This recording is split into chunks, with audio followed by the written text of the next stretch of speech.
আসসালামু আলাইকুম। অধ্যাপক ডক্টর মোহাম্মদ ইউনূস অঢেল অর্থ বিদেশে পাচার করেছেন এবং হাজার হাজার কোটি টাকার কর ফাঁকি দিয়েছেন। যখন কিনা তিনি নিজেই সরকার প্রধান, তখন এই মুহূর্তে যে অস্থির সময় বিরাজ করছে এবং গণমাধ্যমও নানানভাবে রোশন আলো করছে, তখন এই সংক্রান্ত এমন একটি ভয়ঙ্কর রিপোর্ট বাংলাদেশ প্রতিদিন কেন প্রকাশ করলো, কী উদ্দেশ্য প্রকাশ করলো, তা নিয়ে নানান ধরনের প্রশ্ন উঠতেই পারে। আর বাংলাদেশ প্রতিদিনের যেই গ্রুপের, বসুন্ধরা গ্রুপের, তাদের সম্বন্ধ তো আমরা কম বেশি জানি। তবে যতই জানি না কেন, ডক্টর মোহাম্মদ ইউনূসের বিরুদ্ধে যে রিপোর্টটি প্রকাশিত হয়েছে, এটিকে আমরা একেবারে উড়িয়ে দিতে পারি না। তার বিরুদ্ধে এ ধরনের অভিযোগ দীর্ঘদিনের এবং এই সংক্রান্ত একাধিক মামলা তো দায়ের হয়েছে, যদিও সবগুলো থেকে তিনি অব্যাহতি পেয়েছেন। সেই জায়গা থেকে যদি বলতে হয় যে 1997 সালে যখন গ্রামীণ টেলিকমের নামে একটি তিনি লাইসেন্স নিয়েছিলেন গ্রামীণ ফোনের, তখন তিনি শর্ত দিয়েছিলেন যে এই প্রতিষ্ঠান থেকে তিনি কোনোভাবেই লাভবান হবেন না এবং এর উদ্দেশ্য হচ্ছে গ্রামীণ জনগোষ্ঠীর দরিদ্র মানুষদেরকে স্বাবলম্বী করা, এবং সেই শর্তে সরকার তাকে লাইসেন্স দিয়েছিল। কিন্তু ডক্টর মোহাম্মদ ইউনূস কী করলেন? শুধুমাত্র এর মাধ্যমে নিজের ভাগ্য পরিবর্তন করলেন এবং দেশের স্বার্থ জলাঞ্জলি দিয়ে বিদেশি প্রতিষ্ঠান নরওয়ের টেলিনরকে তিনি শেয়ার হোল্ডার হিসেবে নিলেন, অধিকাংশ শেয়ার তাদের কাছে হস্তান্তর করলেন। এখন এই যে রিপোর্টটি, সেই রিপোর্টে বলা হচ্ছে যে শুধুমাত্র গ্রামীণ টেলিকম থেকেই গত 26 বছরে ডক্টর মোহাম্মদ ইউনূস 1000 কোটি টাকা কর ফাঁকি দিয়েছেন। বাংলাদেশ প্রতিদিন বলছে, আমি একটু হুবহু বলি যে সংশ্লিষ্ট সূত্রগুলো জানাচ্ছে ডক্টর ইউনূস দেশের অলাভজনক প্রতিষ্ঠান গ্রামীণ টেলিকম থেকে হাজার হাজার কোটি টাকা কয়েক হাত ঘুরে সামাজিক ব্যবসার নামে বিদেশে পাচার করেছেন।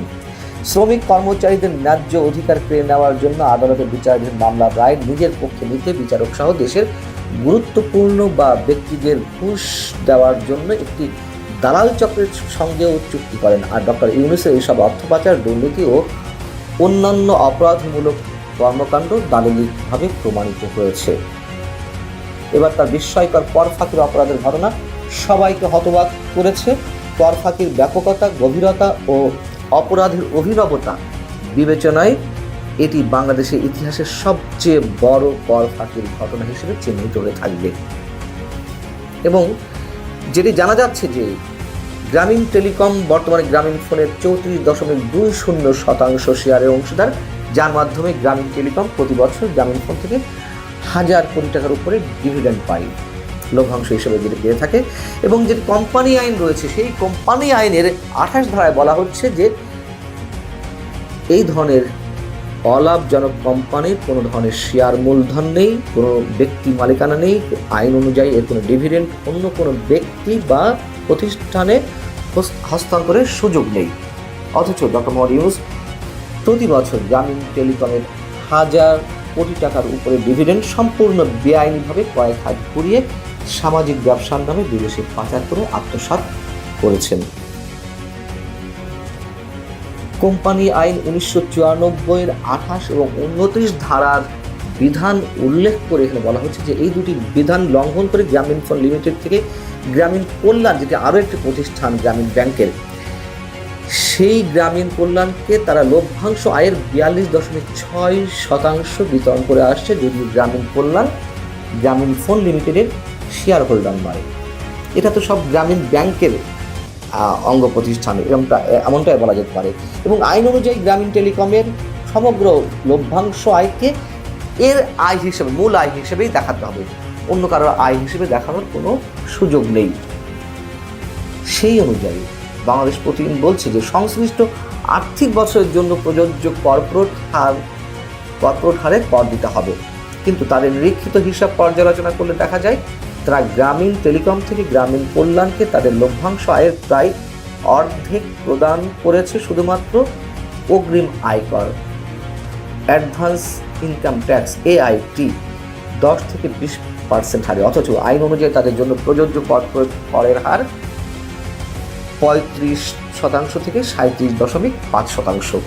এই যে দুটোর মধ্যে গ্যাপ, যে কর্পোরেট রেট এবং ডিভিডেন্ড ট্যাক্সের যে পার্থক্য, সেখান থেকে যে কর ফাঁকি প্রায় 20% বা 15% যাই বলি না কেন আমরা, সেখান থেকেই এই কর ফাঁকির বিষয়টি সহজেই চোখে পড়ে। বাংলাদেশ প্রতিদিন বলছে যে গ্রামীণ টেলিকম শুরু থেকে যে কর ফাঁকি দিয়েছে সেগুলো যোগ করলে পরিমাণ দাঁড়ায় প্রায় 1000 কোটি টাকা।